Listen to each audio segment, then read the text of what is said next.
Hey, Capybara.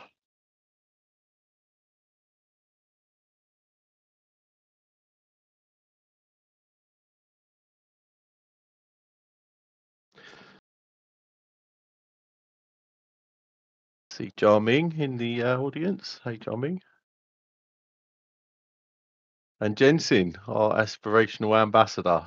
Uh, we will be opening a new cohort soon. I know you were asking about joining the ambassador program.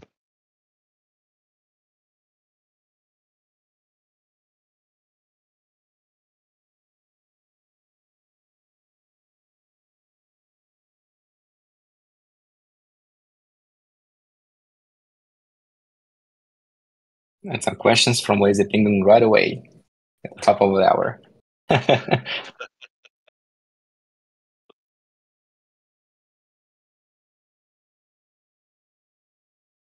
I see. Yeah, I saw Penguin was querying our AI bot. If you're a verified farmer, you've now got access to a new channel, AI support bot, which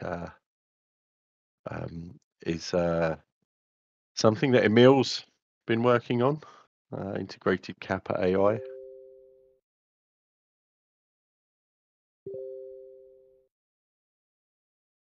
Yeah, and I've seen a few people trying to trick the system to get some insights, but no, it all was trained on publicly available data. So there is no insights that you can try to get through your quirky and unusual requests. But yeah, it's good to see that it's working and people using it. Yeah, I've definitely seen people are trying to see if there's any information it's been trained on that we haven't released or announced previously. I've enjoyed watching it actually. Obviously, it knows what's in the public domain already. Hey, Ivan. Hey, Anna, our lead ambassadors, along with Penguin. Just give it one more minute, because we do need to get underway. We've got a packed agenda today.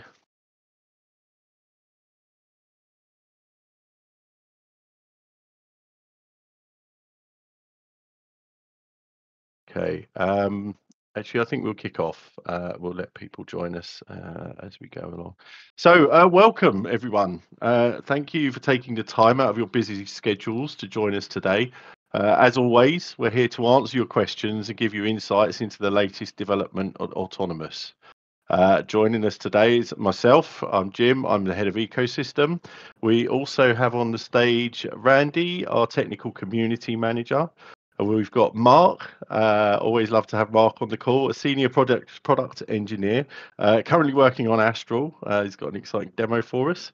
We've got Daria, the head of protocol engineering.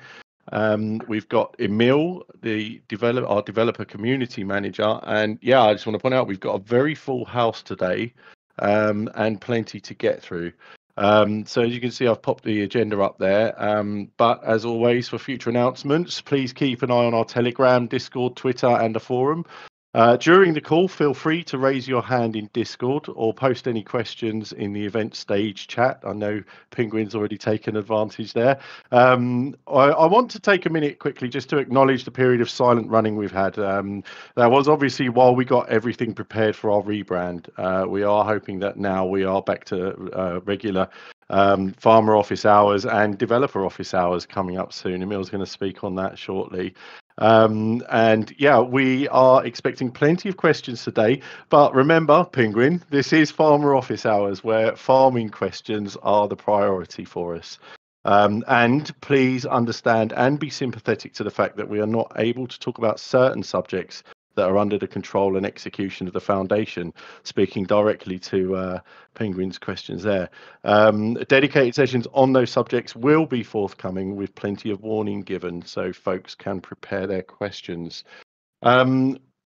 Without further ado, I think Randy's up first. He's going to give us a rundown on a state of the network and hot topics. Are you there, Randy? Thank you, Jim. So, status of the network. We are currently sitting at 7,050 nodes.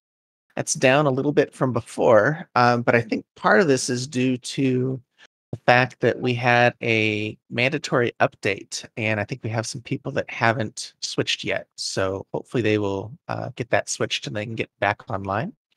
We're pretty much holding steady at around 131 petabytes of space. So it's still a good time to get in and get some farming done before mainnet. Get some credits. As far as whales, not a whole lot of activity on the people moving around the list, but we do have the top 10 tongue twister here. The top 10 whales each have over 30K, and we have two of them that have over 50,000 TSSC. So quite a bit there.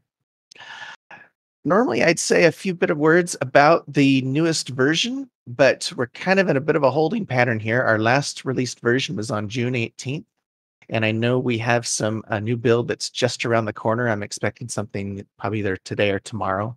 I know the focus has been on some cluster changes and a few other details, but just pay attention to the announcements channel, and we will have more information about that. As far as hot topics, I have a couple things I wanted to talk about here. Some of this was blatantly stolen from the DevSync call that we had on Monday. And for more details about some of these things, you can view the YouTube video. We'll get a link posted in chat here in a minute. But probably one of the most popular ones that people are asking about is the GPU plotter. As many of you are aware, we still have we have a GPU plotter coming, but it is not here yet. There's an unofficial one, but we really strongly encourage people to wait for the official plotter. It'll work with clustering, and it's just gonna work much better, and it's not closed source code. Some news about this. Nazar made some announcements here. Looks like it's targeting about 50 to 60 times the speed on a 4090 GPU compared to a 32-core Threadripper. So that's quite a bit of performance there. And with the AMD, the 7900 XTX is about half that speed. So that's looking good. One thing I wanted to mention is that there is some, I guess you could call it version 0 and version 1 of the plotting. That's how Nazar referred to it in the call. But right now, when you're plotting with CPU, it's version 0, or previously it was, and that is incompatible with the version 1 that the GPU plotter is going to be using. And it has to deal with the way that when it's generating proof of stake tables, there can be more than one solution. And when you're proving that you have the solution, you have to pick the exact same proof, and the ordering had to change there. So that's part of the reason why we had a release on May 23rd that was broken. We had changed that ordering, and we ended up reverting that on May 24th. But in order to properly use the GPU version and the CPU version together, they both need to be on the same page. So anything that is used with version 1 will work with the GPU or the new CPUs. But if you have a plot that was started in version 0, it cannot be, the GPU plotter can't work with that. Obviously, this won't be an issue in mainnet because we'll be starting off with version 1 for everything. Also, I wanted to talk about the Astral site for staking. Mark has been working on this, making quite a few changes to the website, and we've been updating the documentation to support it. We're not quite there, but it's looking really good. And so I just wanted to kind of let everyone know that there'll be more changes coming up. And most of these changes are really good, give you a little more information. There's a button in the upper right-hand corner that kind of opens some details about your wallet that you can see, like the last transactions and what's been successful and what hasn't. So that's looking really good. And the one thing that was mentioned at the start of this call that I just kind of wanted to mention again is this new AI support bot channel. As mentioned, verified farmers have access to this channel, and it is trained on our documentation, the academy, our forum, and the farmer support channel. So I encourage everybody to check that out. And that is it for Hot Topics today. Thanks, Randy. So our intention with the AI support channel is that we're going to test it for a while. And if we don't notice any problems, obviously we'll open it up to the wider community. Please, verified farmers, do jump in and ask your questions and let us know if something comes out if there's a response that's not quite right. Please do tag Emil or myself, or anyone on the team really, just to alert us. It's an evaluation period. Thanks, Randy, for that comprehensive roundup of the state of the network. So I am now going to talk on a subject. It's quite technical, but it's something that our early adopters, those who have jumped the gun a little bit on Stake Wars 2, have reported in the operators channel. You'll have seen them asking about the difference between the number of TSSC they've staked and the amount they see on the Astral interface. So I'm going to talk on storage fee funds. One of the changes that have been made to domains between Stake Wars 1 and Stake Wars 2 is that the concept of a storage fee fund has been introduced. Each operator spawns a nomination pool, and each nomination pool has a storage fee fund. The reason these funds have been introduced is to allow us to increase the number of nominators each operator is allowed to have in their pool. Previously, you may remember, this number was capped at 256. I don't think we actually hit that in Stake Wars 1, but the limitation was there. And that was due to the way it was necessary to calculate each operator's earnings. Storage fee funds enable the network to scale without limitation. So let's take a closer look. When an operator produces a bundle, the transaction data it holds has to be stored somewhere, and is stored in the blockchain history, which our network of farmers are holding in their plots. Adding data to the blockchain history incurs a storage fee because, of course, farmers have to be paid for their work.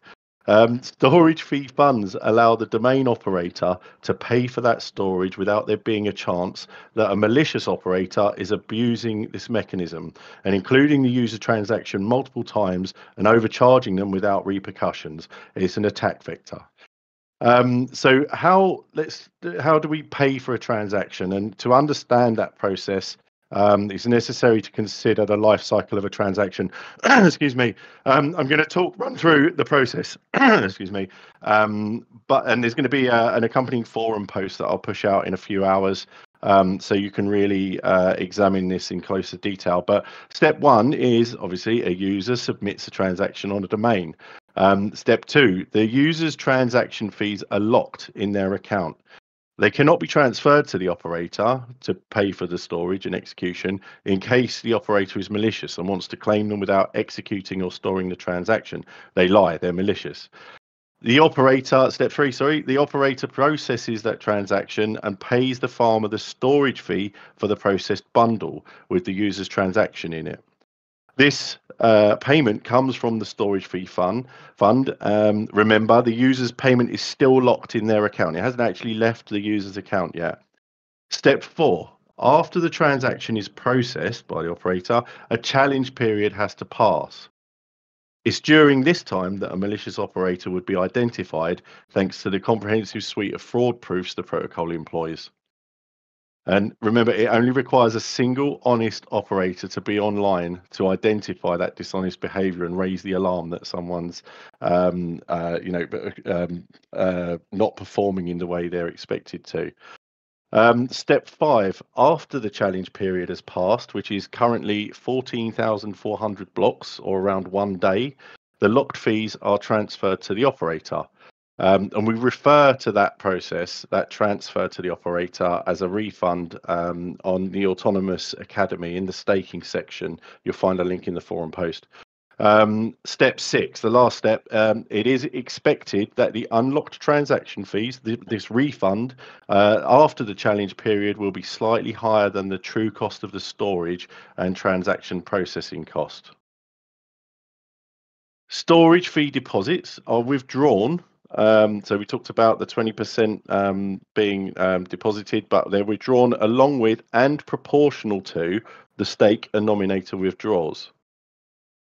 There are a couple of edge cases where a storage fee withdrawal could be very slightly lower than the original deposit, but in general, it is expected that for the most part, the storage fee fund of the nomination pool will grow over time, as will each nominator's deposit. Exceptions to that include when a nominator withdraws after contributing to paying for a transaction, so they've paid the storage fee, but withdrawing before the challenge period is up, so they haven't seen the refund. And that's only a problem for funds that are staked and withdrawn very quickly, so before the challenge period is up.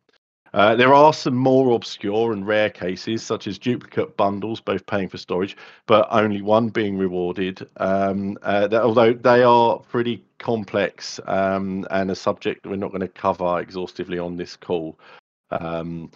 One of the goals of Stake Wars 2, of course, is to test that all the participants, farmers and operators are refunded fairly and users are not overcharged.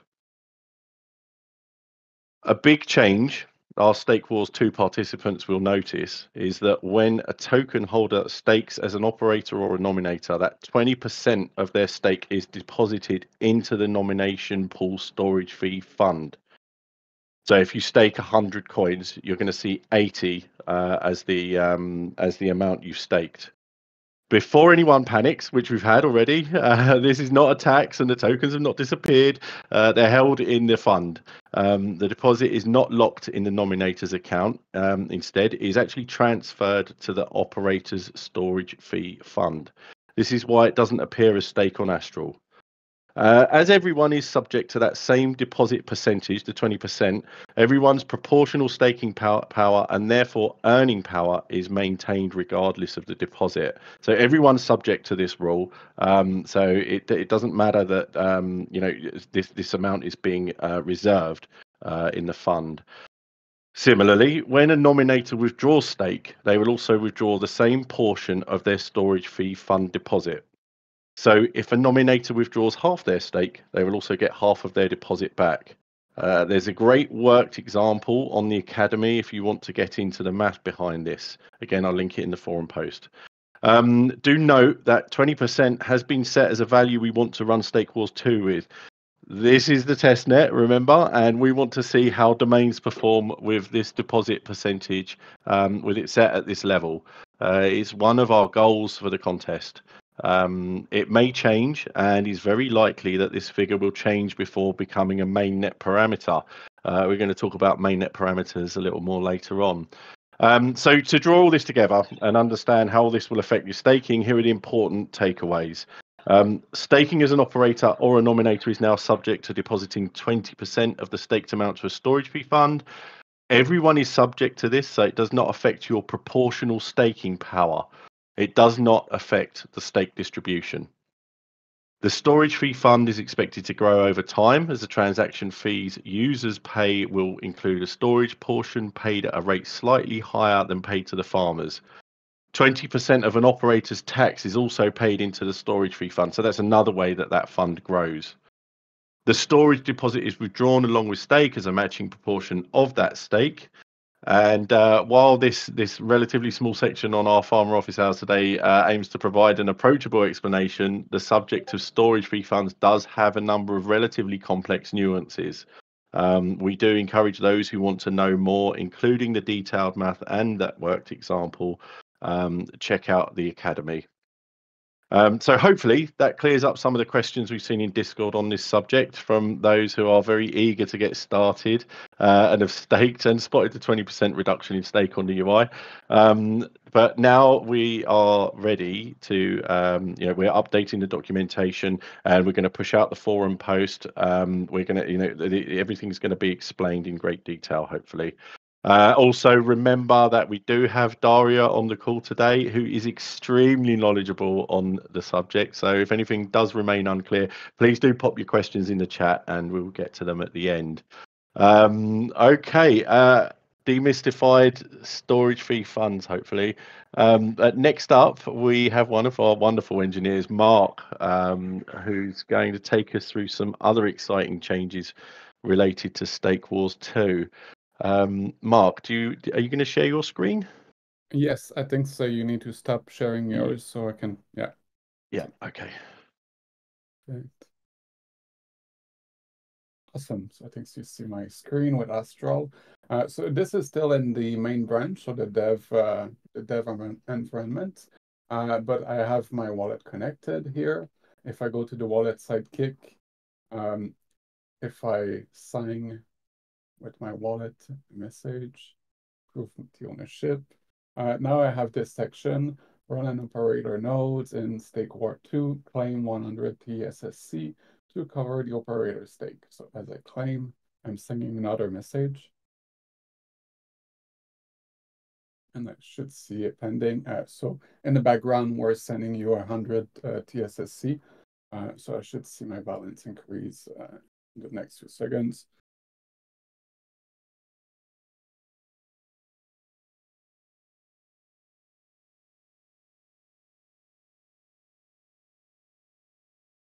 Oh, yeah, my balance increased by 100. We'll push that to production very soon. That's wonderful. Thanks, Mark. So something that you've been working on there, you've been beavering away. If anyone wants to see the huge amount of commits that Mark has been producing recently, at all hours on every day of the week, it seems, getting Astral ready for Stake Wars 2, check out the Astral repository. And in the wider context here, what Mark's just demonstrated is the mechanism by which those who want to participate in Stake Wars 2, but maybe they haven't been able to farm min stake, they will be able to claim using that very process that Mark's just demonstrated. So I wanted to add a few things. If there is issue, so one issue that I can imagine, if someone has already connected his Discord and wallet, and as we're gonna update the website soon, they may need to disconnect, refresh the website, and then going through the process again. So that's one troubleshoot that may need to be. As well as, like, as you were alluding to, you need to have farm at least one block or voted for one block to see that claim section, and so have the verify role farmer role on Discord. So if you haven't farmed a single block or a single vote reward yet, the actual section won't appear in the sidekick. Is that right, Mark? Exactly, yeah, because you're never gonna get to the section where it say you have the verify role on Discord. So that claim button is tied to that. Okay, that makes sense. Thank you very much, Mark.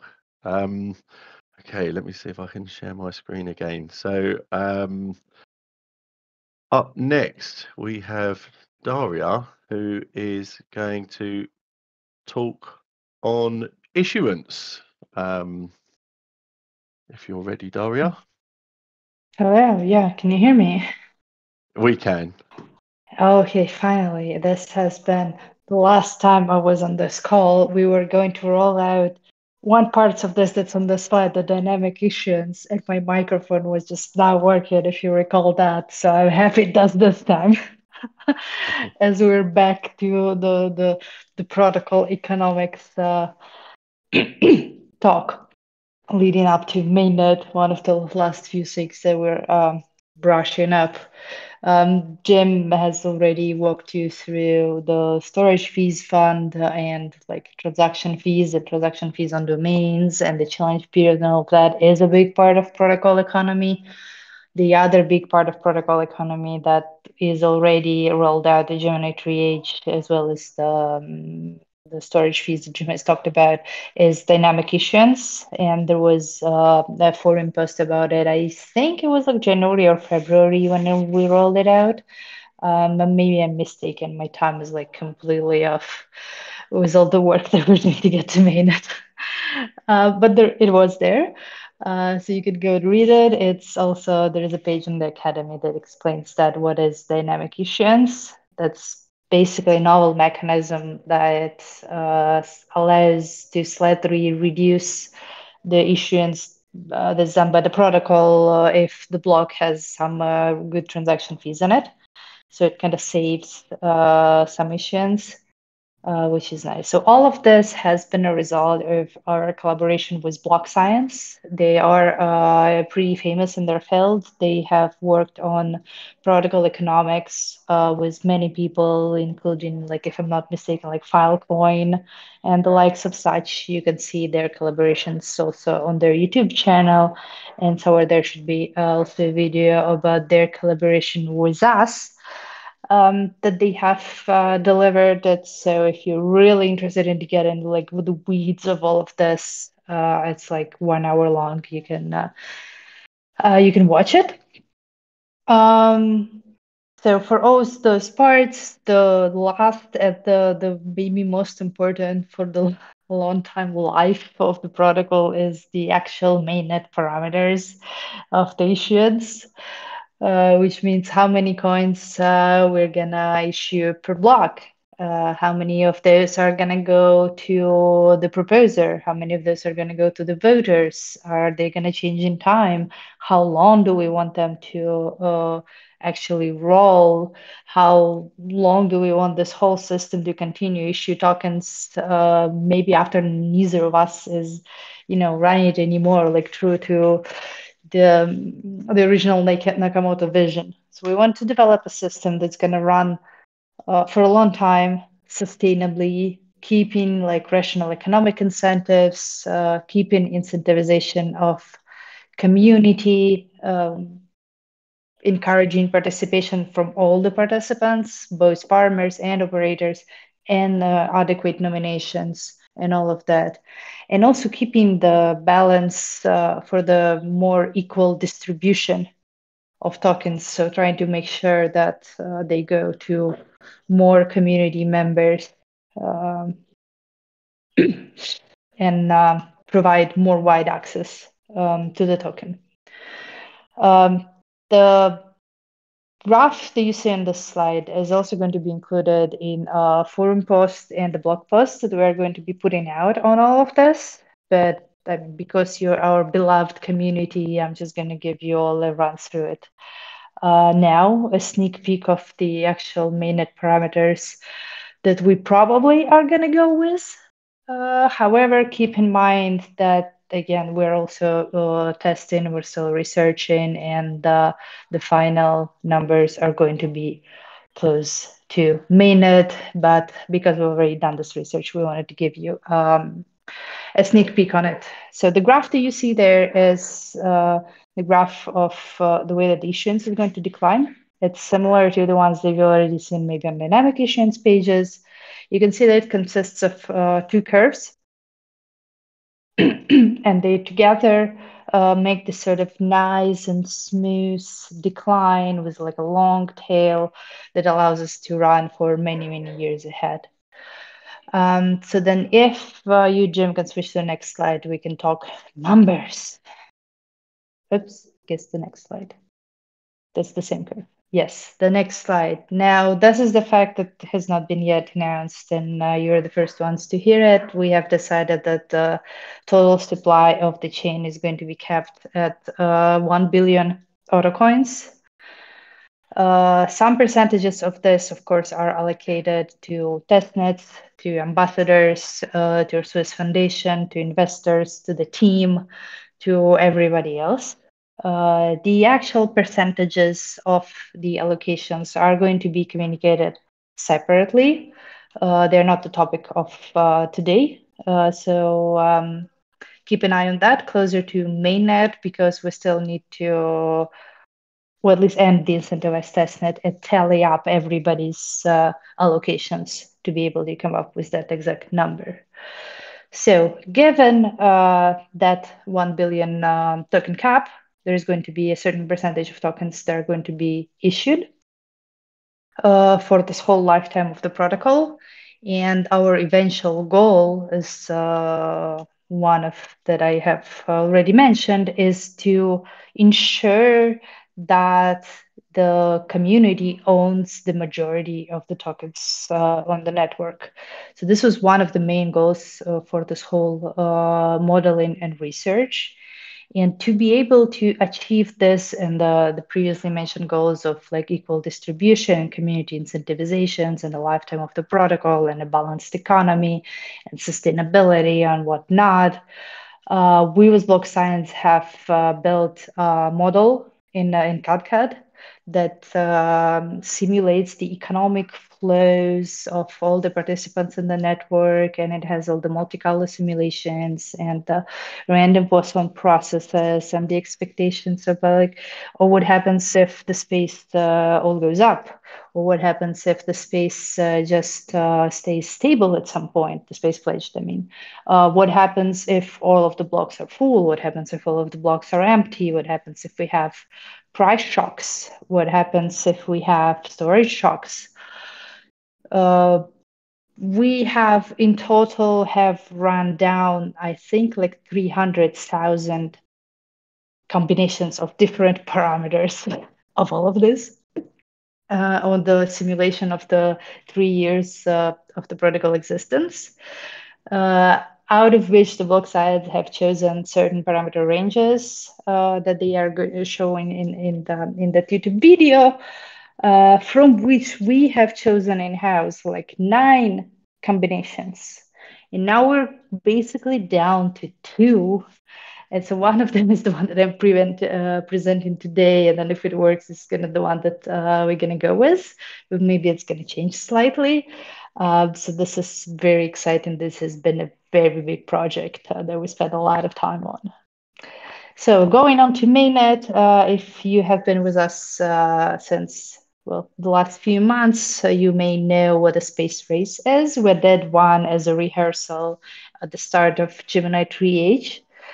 Space race is basically a contest to have the network reach a certain size of space pledged before the rewards and token transfers are activated, to make sure that it is secure so that no single party can have the majority of the space of the network and basically double spend.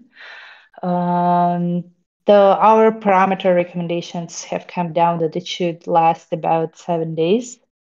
The actual space requirement to reach the 7 days will be based on the results that we are going to see also with the GPU plotter release, and see how much space can people on average plot in those given 7 days, how many participants we have, and all that. So that will be again announced in the last days before mainnet, basically. So after the space race is done, we're going to start block issuance. And we are planning to start block issuance on the initial rewards of about 5 auto coins per block. And they are going to be split between proposer and voters. So it's on average, each proposer and each voter should get then 0.5 auto coins per block or per vote that they propose. And this is going to go down, as you see on the curve that I guess was on the previous slide. If you could go back, Jim. Yes. So this curve shows like 40 years, if I'm not mistaken, of issuance.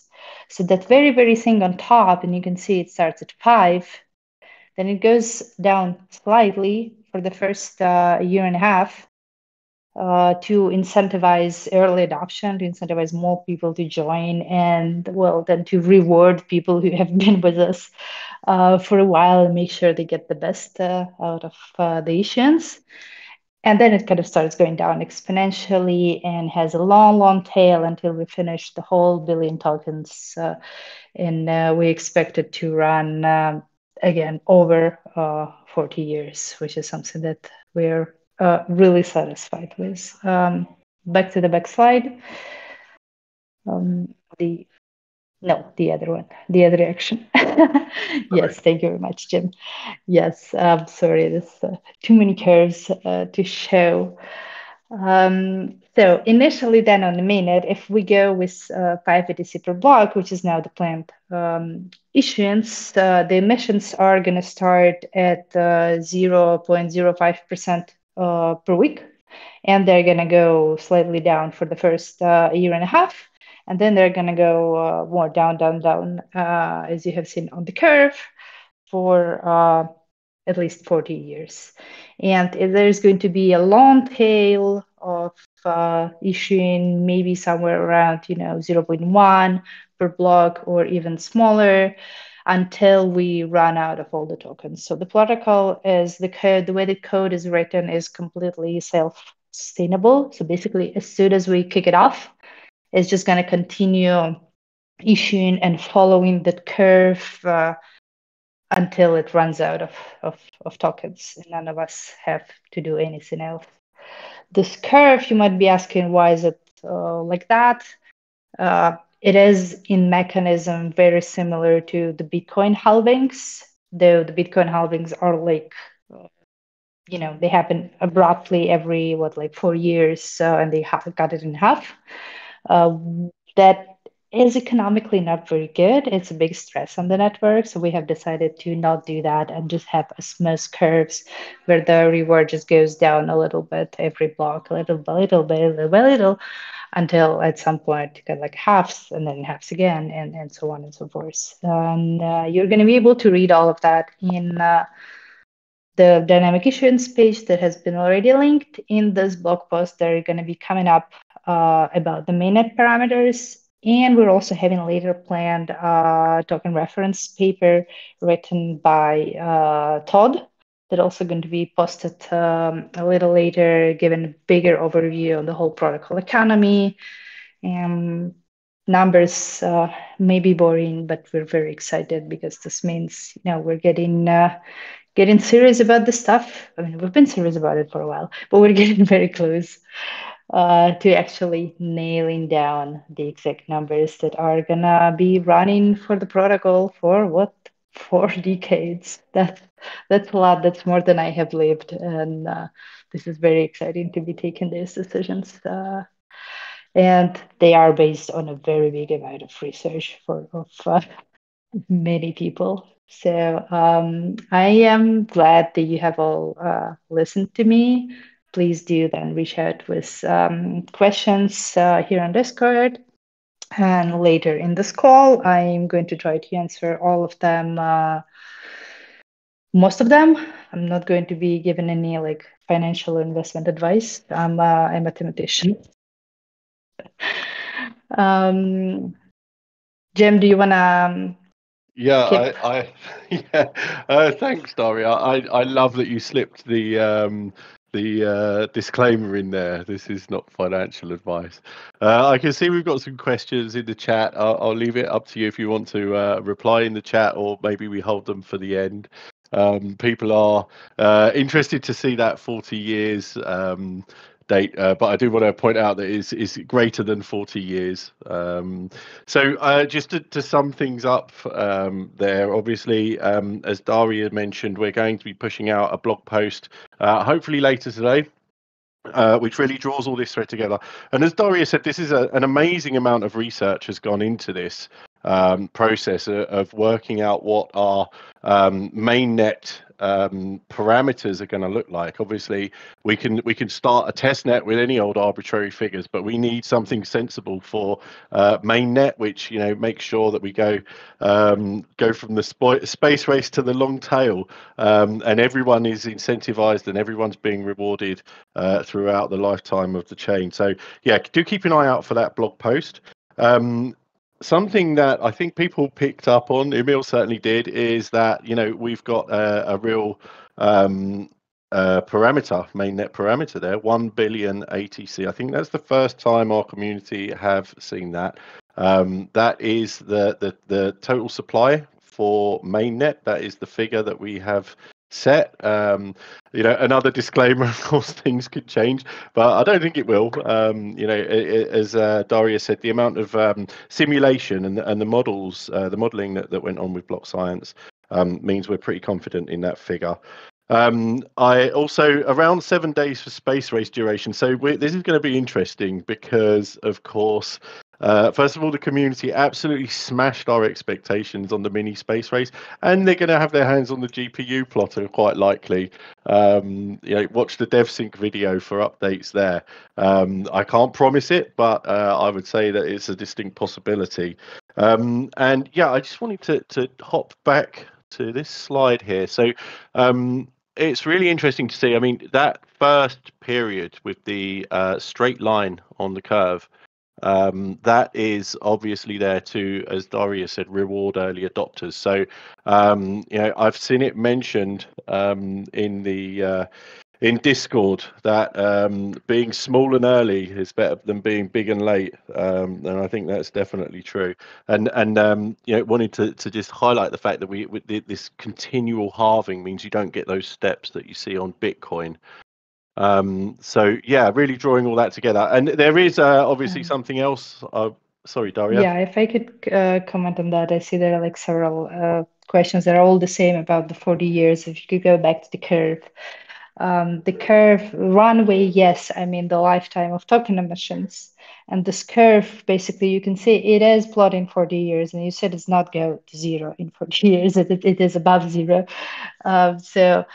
And this curve is basically the worst case of emissions. So like the most emissions we are going to ever have. This assumes that basically all the blocks are empty. There are no transaction fees. We're always issuing the maximum. So as soon as there are activity on the network, as soon as there are real transaction fees, the dynamic issuance is going to kick out, and it's going to keep prolonging the emission runway. Basically, this is all designed in a way as to be the most activity there is on the network, the longer the network can continue issuing tokens.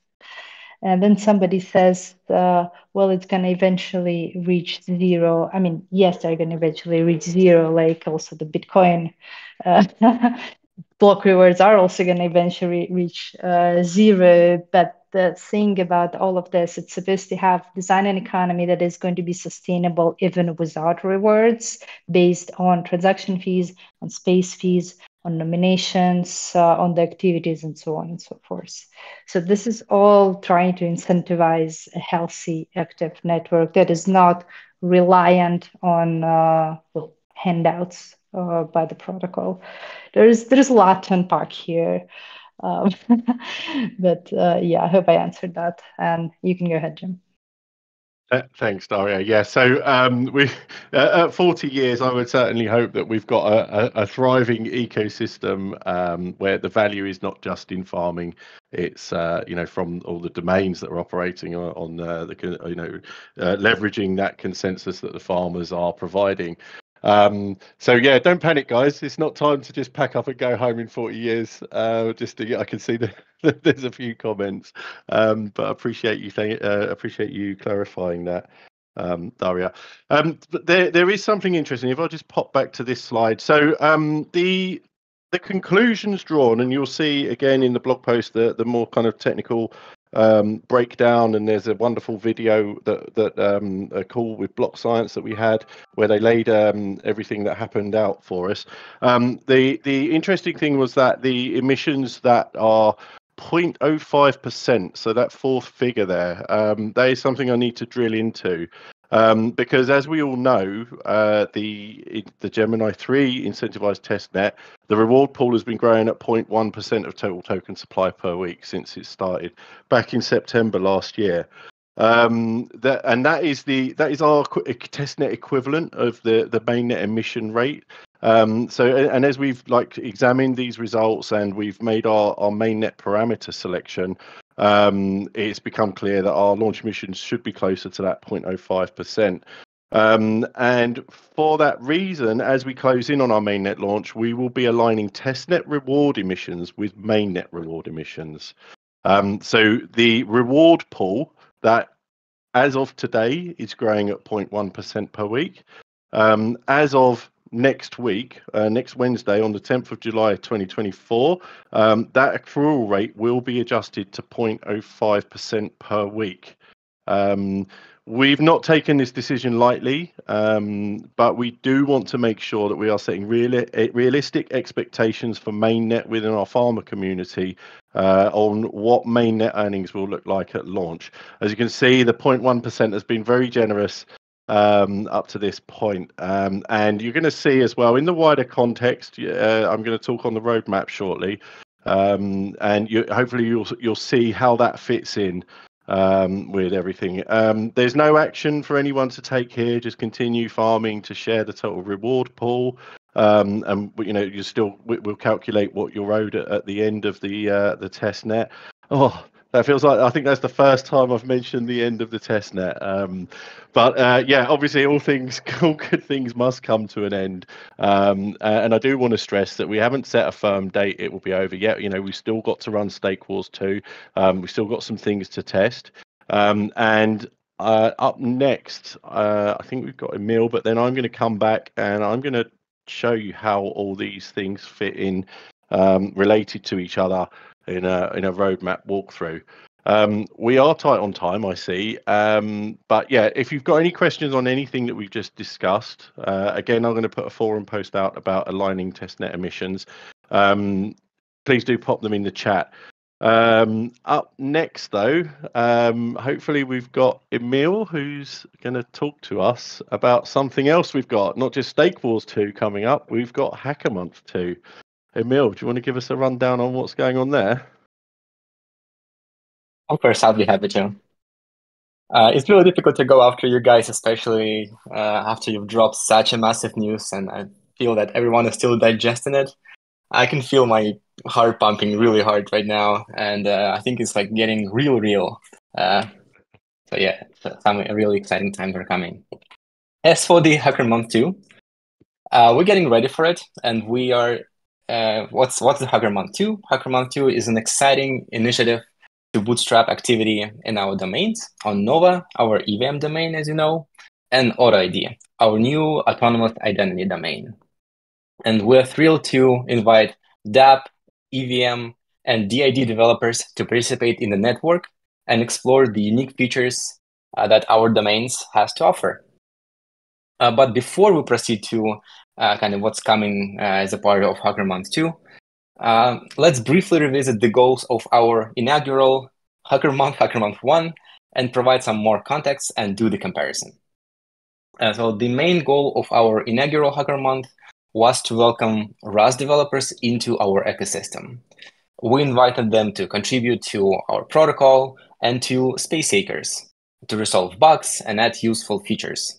We also hosted a series of workshops that Nazar led, where we walked through the Space Acres code base and implemented a few features live. All of these recordings are still available on our YouTube channel, so if you're curious to check them out, feel free to go and watch them afterwards. This ensured that every developer, regardless of their previous experience, felt empowered to contribute. And contributed they did.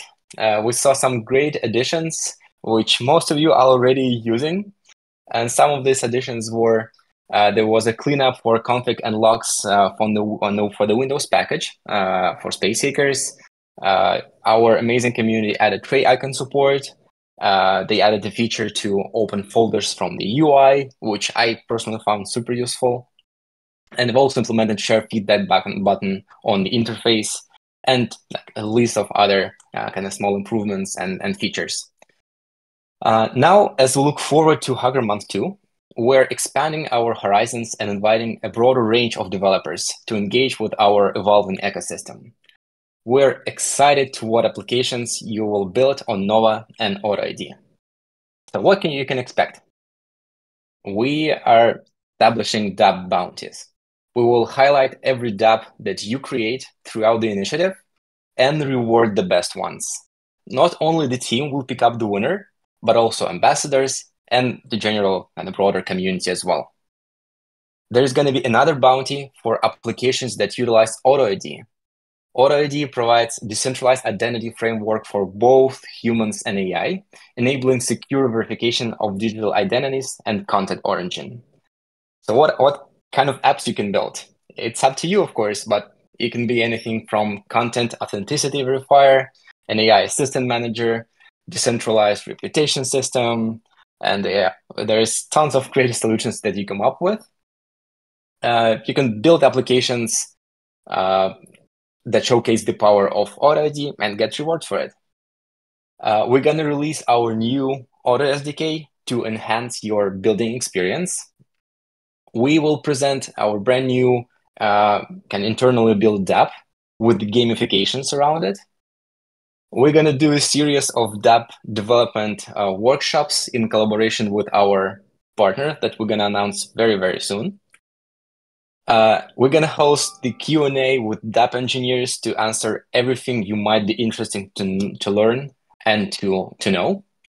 And honestly, we're still working on the list, so I bet that there is much more to come.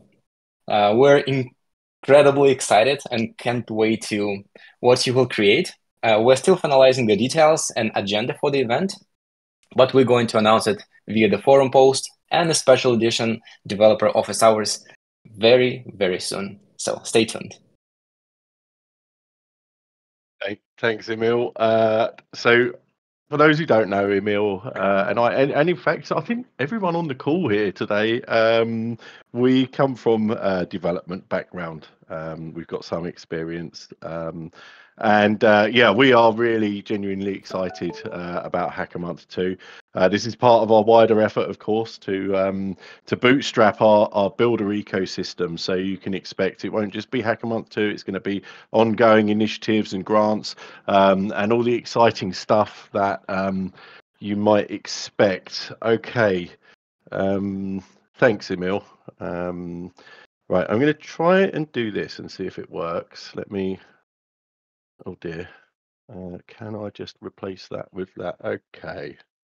Okay, excellent. So I'm going to talk a little bit on the roadmap. So we've kind of introduced a bunch of things. You know, I think really what it all demonstrates is that you can see we're mobilizing for mainnet, and I really wanted to just try and pull all this together and give people a visualization on what that looks like, which is what I'm going to go for here. Again, there's going to be an accompanying forum post, so don't worry. Everything I'm saying now will be backed up with the same information, all in written form. On the forum. But what I wanted to do is just give everyone a quick overview. So this diagram that we're looking at now is designed to give everyone that overview, and it concentrates on just the big tasks we have to complete before we're ready for mainnet. It's not exhaustive, and it takes some liberties with ordering duration and dependencies in the name of keeping it as simple as possible. Please do note the bullet points there. Hopefully they're coming through on your screens. It obviously, as I said, it's a high level thing. So many of these boxes actually, need to be decomposed down into many smaller tasks internally that we'll tackle as we go along. And we'll keep everyone updated on progress on those tasks. So, and of course, we hope that we'll see many of you in these boxes. Certainly, Stake Wars 2 and Hacker Month. And I know we've got ambassadors in the audience today. Big things to note though for those caveats is that this isn't to scale. Some things might be slightly out of order.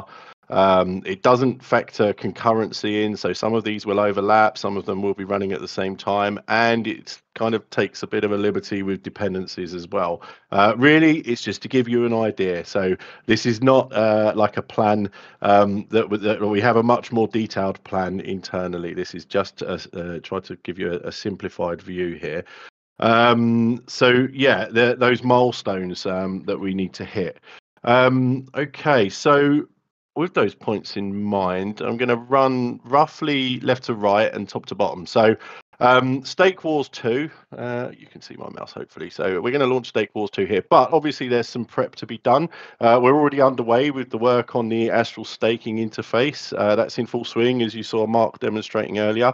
And the network runtime upgrades, there are actually a bunch of them that had to go out last Monday. And that went really well. Obviously, we had a few farmers who missed the memo that they need to upgrade their node, and we did see the node count and the space drop briefly, but it bounced right back. which is lovely to see. So we've got the necessary network runtime upgrades out. And we're working on the staking interface that's now ready for operators. I think Randy is going to be, if he hasn't already, he's going to be merging the last of the V1 staking docs later today. So next up, we need to deploy the auto ID domain. This is something that's being discussed internally as we speak now. So on Wednesday the 3rd, I believe we're gearing up to deploy that onto 3H. So obviously the auto ID domain and the Nova domain are the foundation we're going to run Stake Wars 2 on. So stay tuned for confirmation of the start date there. Okay, let's talk a little bit about protocol down here. This is Daria is our head of protocol. So if you've got any questions about this, or if I say something wrong, Daria, please do correct me. But yeah, so one of the core goals of the subspace protocol, and therefore the autonomous network, our instance of the subspace protocol, has always been massive scalability. So do notice that we've already defined our scalability roadmap internally. Little spoiler alert is sharding, and we do plan to publish details on how it will work in the near future. This big long block here, this is a continuous protocol audit.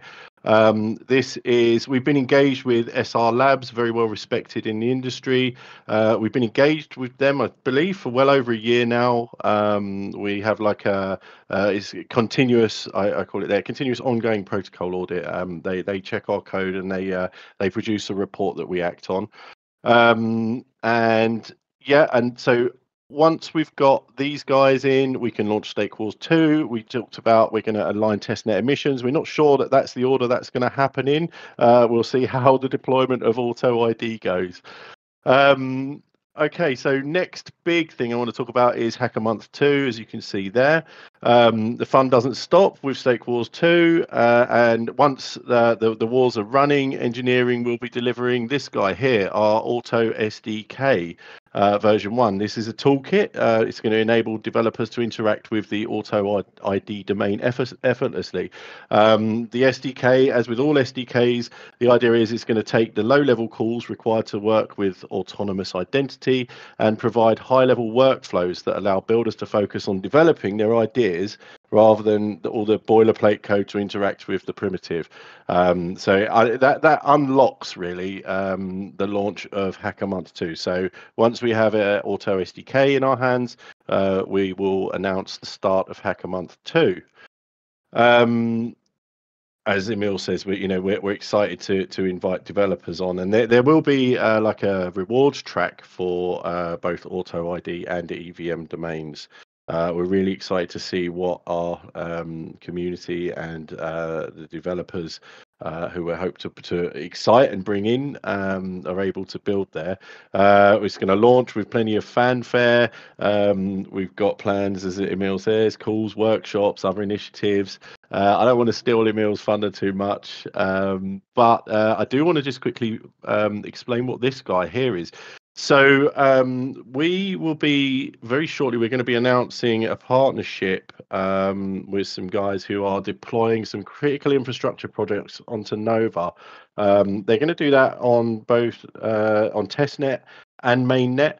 And when I say critical infrastructure, what I mean is it's tooling that developers might expect to find in an environment. It's basically designed to make their life easier. It's the things that you'd like to see and enable accelerated development. I'm staying a little bit vague at the moment because I want that to be a bit of a surprise.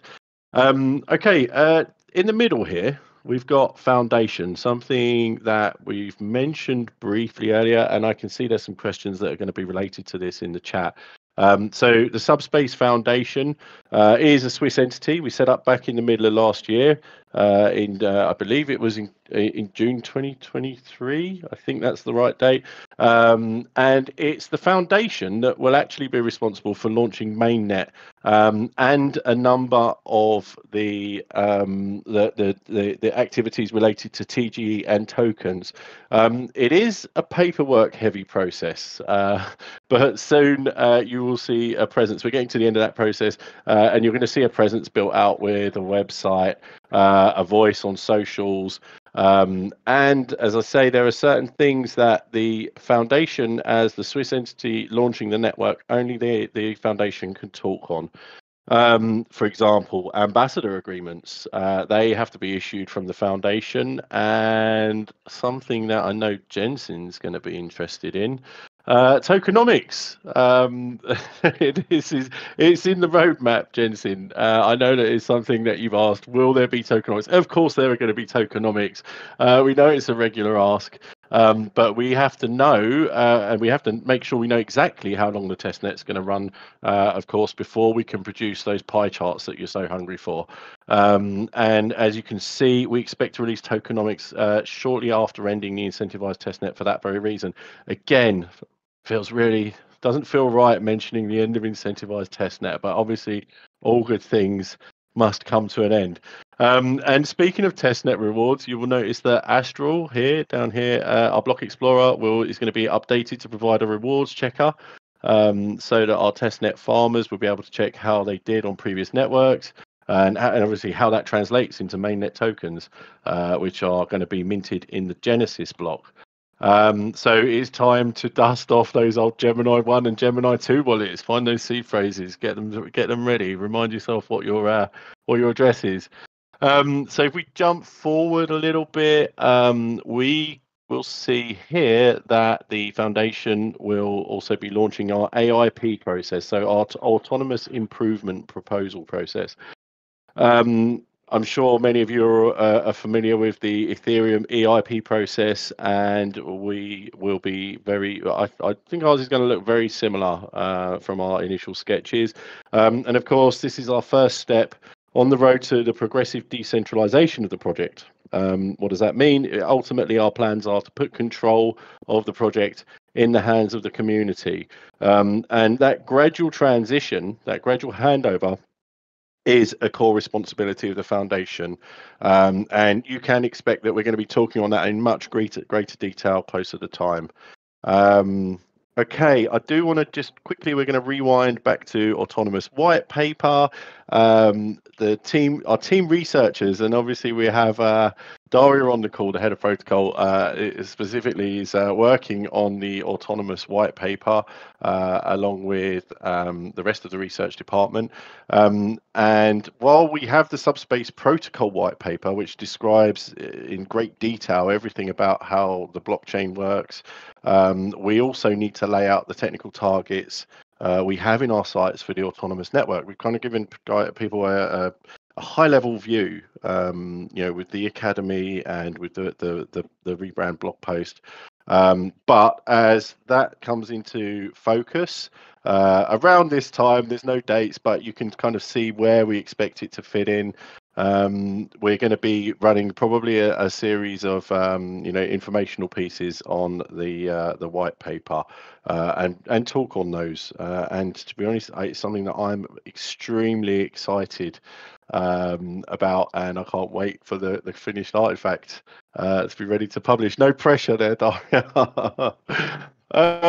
Okay, and then something super exciting, of course. What do we do to actually launch? So as you can see, I missed a point out here actually. We're going to run a seed data contest. So we're going to ask our community for their most important data, and it's going to be like a time capsule. It's going to be something that's preserved forever. It's going to immortalize those who are selected and their data. So pictures of cats, farm start commands, all that good stuff, whatever you want to submit, we will evaluate it. And you've got an opportunity to become part of that seed data contest. Seed data, I'm sure that those of us who remember the dark days of Gemini 3G, where we kind of didn't have as much seed data as maybe we should have, and there was a lot of replotting going on. I think with 3H, we really hit it perfectly. There was the right amount of seed data. The replots have not been too onerous. And yeah, so basically, submit what you want to persist in that for that initial seed data. And then after that, we get serious, of course, because we need to do a few things before we're ready. We need to calculate what everyone's rewards are going to be. So all the previous testnet rewards, all the stake wars rewards, everything, basically all the wallets that need to have a balance at Genesis. That Genesis block is going to be calculated and checked and double checked and triple checked. And we need a bit of time to do that. We estimate that to be 2 to 4 weeks. And then, of course, there's a final security audit. So SR Labs are going to give us the final sign off that we're ready for launch. And then, yeah, once that's done, the launch itself, as I mentioned here, is going to be coordinated by the foundation, and it's going to kick off the real space race, not the mini space race. You might remember back in February, I mentioned it earlier, but the space race will be responsible for activating mainnet rewards. So for those who don't know, we start off with like a very small amount of space pledged, and we will set a target that will activate mainnet rewards. As Daria mentioned in a slide earlier, we are going to try and aim for around 7 days, but ultimately it's in the hands of the community when rewards start. So we're excited to see that. I think the bar has been set very high by the mini space race. So we're going to have to think about the amount of space pledged there. So yeah, obviously, not really much else to say apart from like we've got it all mapped out, and we're super excited to have you all on this journey with us. So hopefully that will make sense. But if it doesn't, pop a message in the chat, and again, I'm going to drop a forum post with this image after the call. Okay, right, we can do that now. And I've done that. And Q&A, right. Now, do any of my moderators, does anyone want to kick off by answering a question while I try and catch up with the chat, because I've been focused elsewhere? Yeah, of course, I can help you with that. But before we proceed, I just got a message from Pradeep. So our, I'm not sure what's the Pradeep role. So he's in charge of the ambassador program.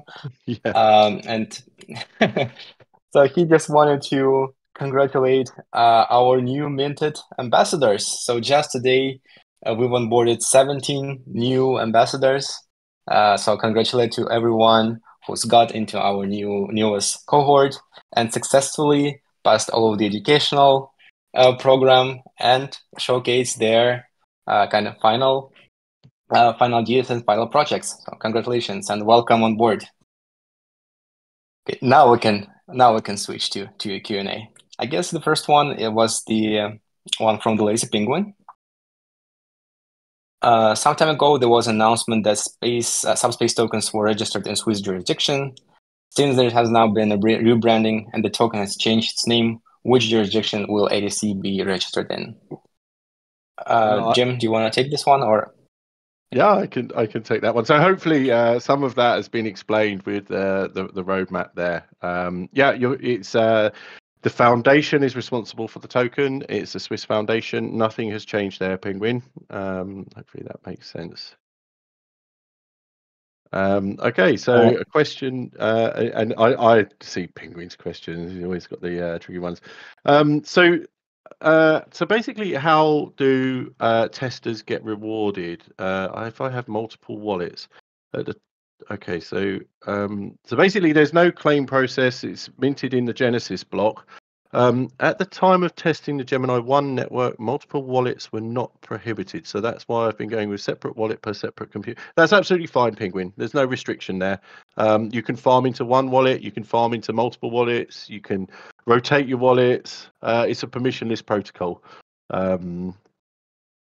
Today is supposed to be a discussion about Stakefuls 2. Will a similar mechanism be implemented from the start of mainnet beta? We won't run stake wars. I mean, we'll have stake wars for real. We're going to have, as I demonstrated on, actually, it's just off the side. Have a slightly off the end of the roadmap there. There's a couple more boxes. One would be deploy Nova.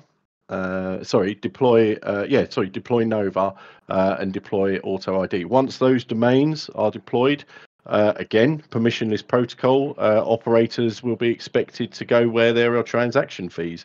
It's a market that balances itself. So if there's opportunity on the domain, we would expect for real stake wars, I guess, is how I would characterize it.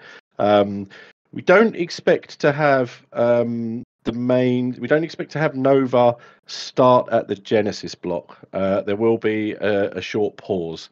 I don't know the exact timeline there, but if that's what you're asking, but I don't believe it's going to be there in block 1 or block 0, I should probably say. Hopefully that covers it. Sorry, Emil, was there another one that you wanted to take? Sure, yeah.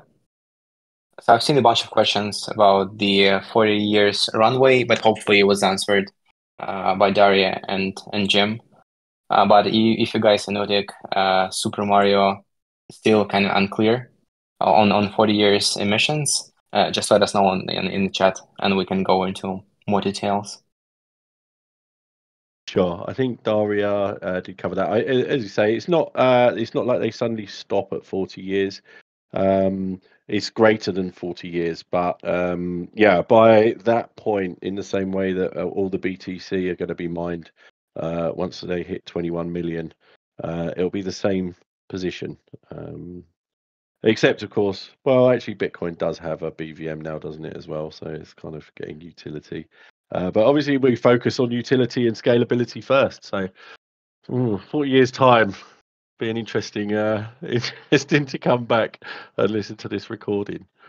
Drasco PC1, will there be rewards for quests on Galaxy? So at the moment, the rewards are the OATs, but it's something that we are discussing internally. We know that we have gathered a number of dedicated community members who are very active on Galaxy.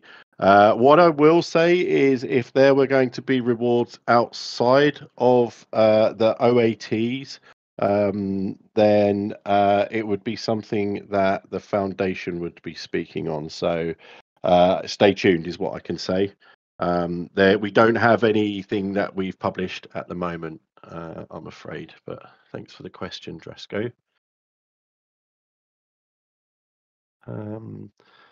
I ran a node for 3 years on Subspace and participated in all phases. Will there be any rewards? Well, yes, Kier. As long as you earned block and vote rewards during the incentivized phases of the test nets. Yes, and as I mentioned on the roadmap, Kier, we're planning on releasing the previous testnet rewards checker, so you'll be able to pop your wallet in there and see what you were rewarded on previous testnets. Thank you for the question. There is also a request to speak on stage from Ed. So let's add Ed to the stage. Okay, I see now. Now the request has been resolved. Hey Ed, if you have a question, feel free to pop your hand up again. I actually, I just want to say I apologise for the last call. Afterwards, Randy gave me a bit of a telling off because there were a couple of questions that we missed, we didn't get to, and I apologise. I don't like to leave questions hanging. Okay, big shout out to our 17 newly minted ambassadors. 17. So how many ambassadors in the program now, Freddie? Are we over 100 yet? We must be approaching 100. Oh, Joss, welcome aboard. And Vexa, yes, you've lost your mortarboard. Is there any more to share about a lockup period for large bag holders come mainnet for earned testnet rewards? I'm afraid not, Vexa. I don't have a definitive answer there. I haven't heard any more, so there's nothing to confirm, if that helps. Probably not, because it leaves a question mark. But what I can say is that I haven't seen any decision that says there definitely will be. So that's the latest. Okay, guys, we've run over a little bit, but does anyone see any questions that we've missed? Not many questions, considering the amount of information we've dropped today. People are waiting for the forum posts. We'll see all the questions there.